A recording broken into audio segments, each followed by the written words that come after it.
Meil on Setomaal kuldne tund ja mina sain just käsipumba lahti pakkimisega hakkama. Ja juba pakkimisest oli näha, et tegu ei ole mingi amatöörtootega. Kõik need detailid ongi päriselt roostevabast terasest. Ainus osa on siis see PEM-toru seal, mis on plastikust. Ja kõik ühendused on messingust, nii et tundub väga kvaliteetne toode. Homme lähme seda siis oravale paigaldama. Ja nii ta läheb. Pump on paigas. Teeme esimese pumpamise.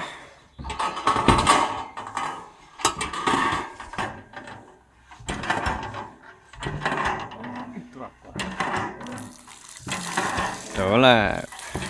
Vesi tuleb. Oleme siin kauni orava aleviku keskel. Ja külakaevul on pump paika saanud. Sellel kaevul on 14,5 meetrit sügavust. Ja nüüd vesi muudkui voolab.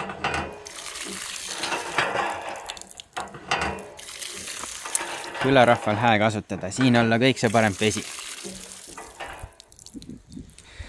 Kui sellist kaevupumpa teilgi tarvis on, siis oleme ühe telefonikõne või meili kaugusel.